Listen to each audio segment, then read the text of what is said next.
What's up, guys? So with all this coronavirus stuff, I have a little extra time, so we're gonna be redoing the rear mount radiator. When I bought the car, it was already fabbed up for a rear mount, but it was front mount radiator at the time, and I've been fighting it ever since, overheating problems. So what I have to do, I gotta lower my fuel cell about 2 inches. I gotta lower it down like 2 inches because the fans I'm using the Derail 4000 TFM fans with the shroud. They're like 4 inches thick, so it's hitting the back of the fuel cell before it can get into where it needs to sit. So we're gonna lower that, make the fuel cell pretty much flush with the frame they built. And then I got my water pump inlet from Rad Industries coming. That's coming next week. So we're gonna do the water pump delete, Mesure electric water pump, and I'm doing all 16 AN. It came with some lines of the car, so I only have to do like one line for the lines. And then, yep, hopefully I won't have any more overheating issues. That's what we're going for, because I'm tired of overheating. Right now it takes about 2 laps, and then it overheats. So that's no bueno. I'm trying to get some seat time, man. So let's get started on it. I got to cut all the subframe for the fuel cell, lower it down, weld all that back up, and then I got a notch back here a little bit for the fans to clear. And then once I get it all mocked up, I'm gonna paint it, get the trunk looking good. I also just did a auto rod fuse block with the relays on the fuse block, which is really nice. I got rid of a whole bunch of wires. I mean, it's just some of them. So this is David Mesker's old party car, as he called it. But when they did the wiring, everything on the car is done really well, except for the wiring. And I don't think it was so much their fault, it was more the kit's fault. Because like, this is wiring specialty, or no, not painless wiring. And like, look at all the wires that go to the switches. That's not even all of them. Each switch needed a ground, a signal, a power, and so forth. And with the auto rod kit, the relays are built into the fuse box. So all you got to do is take one wire from the fuse box to once you want to power, and have it grounded out, and that's it. And then on the switch, it's just a harness going to the switches instead of having each switch wired separately. So it's actually really nice, and I got it almost all done. I just got to relume it up, and I'm moving my kill switch to where it needs to be, and then that project will be finished. But while I was doing that, I'm gonna finish my fan wiring for back here, so that way I can loom it all up, and that'll be done. And I also got a upgraded alternator coming because this car has a lot of draw issues. But I still got a few things to figure out up here for the water pump inlet, but there's nothing we can't handle.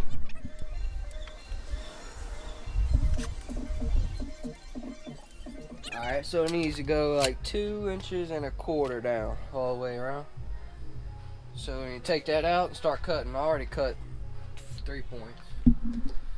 So I have to cut here, here, here, and here. I already cut down here. Couldn't cut up here because it's butted to the frame of the car right back there. And then I cut right down here, right across. I don't know exactly how I'm going to redo this piece. I'm going to try and do it the same way, but we'll see.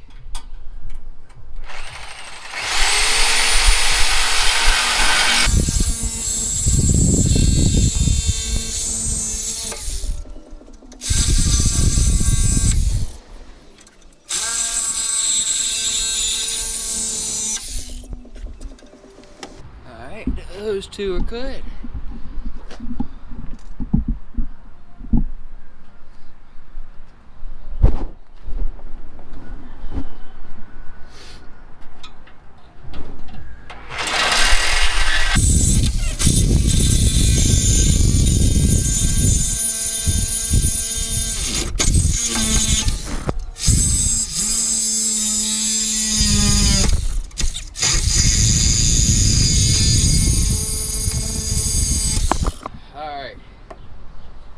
She should be loose. So Here's my support. I bent it a little bit when I hit the wall one time, so I'm probably gonna cut that out from here and fix that, re-straighten it up. Yep. So all I gotta do is add about 2 1/4 right on top of each one. Yep. And then it'll be done. I gotta square it off and all that, of course. But now I gotta notch this little tube right here to clear the fan, and I gotta shorten the lower piece that holds the radiator in a little bit. Just grind it down some.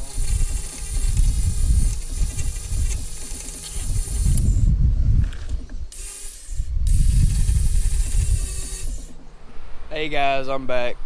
Sorry I kind of G'd out on y'all halfway through the video. I didn't think I was gonna make it to round 3 clutch kickers, so I stopped videoing. But I made it, and we're back. The car made it, so I'm gonna show y'all the finished product and give y'all a little walkthrough. If you have any questions, just let me know. This is my first time doing it, but now it's pretty simple. Once you get your head wrapped around it, it's really not that bad. So yeah, let me show y'all. Quick little look. Let's start at the front of the car. So I deleted my water pump. Went with the Rad Industries bracket with the 16AN orb fitting. Then I upgraded my factory upper water neck. I welded the hole at the bottom where the water pump goes into it off completely.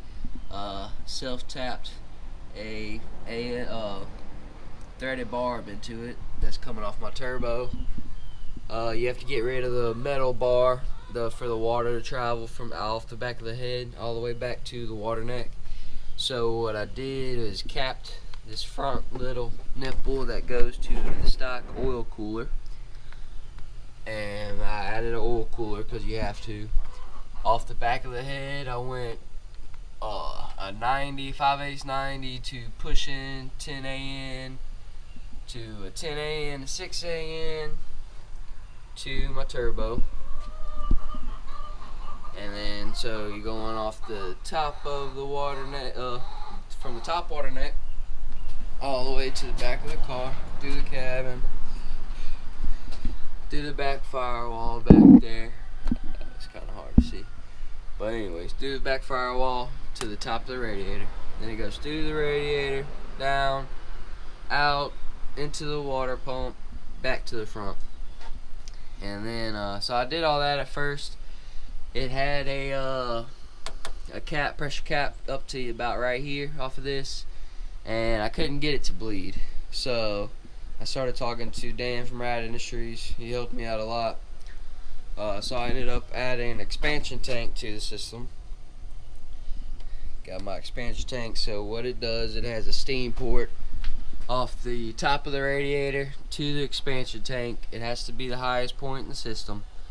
Then it comes out the bottom of the expansion tank into the lower water neck, straight into the water pump.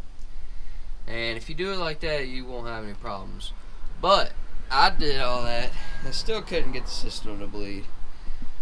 So my buddy from lsrx8.com, he's from the same town as me, so he's a really good buddy of mine, and he had a thermal gun. So we found that it was getting hot in this 90, but the hose wasn't getting hot. So what ended up happening is I didn't lubricate this, and instead of the fitting going into the rubber hose, it just pushed the rubber part of the hose back like 3 inches. So yeah, don't do that. Make sure you lubricate it. Yeah, my belt keeps riding off, so gotta fix that problem. And that's about it. It's fairly simple, nothing too crazy. The paint came out good. It's dirty already. It looked good for a minute, but yep, that's it. So I went to round 3, got a 00. I'm gonna have some videos of that. Don't get too excited though, because half of my audio is gone because crappy mic. So yep, But we're back in action. She didn't overheat at all. She barely touched 200 degrees and 92 degree weather. And yeah, she's doing good. If y'all have any questions about the rear mount setup, just put them down in the comments. Just let me know. I'll message you back pretty quick. I have a couple videos coming out soon. The round 3 video, a little bit what I have. And then I had some footage from summer seat time at Five Flags this past weekend. So I'm gonna make those hopefully tonight, and then I'll be dropping those by the end of the week. So yeah, y'all stay tuned, and I'm gonna try and stay on top of some videos starting now. Starting to get the car dialed in a little bit better. It's gonna be a little bit less work, more video and play. So hopefully y'all enjoy it. And yeah, like, subscribe, and I appreciate y'all for watching.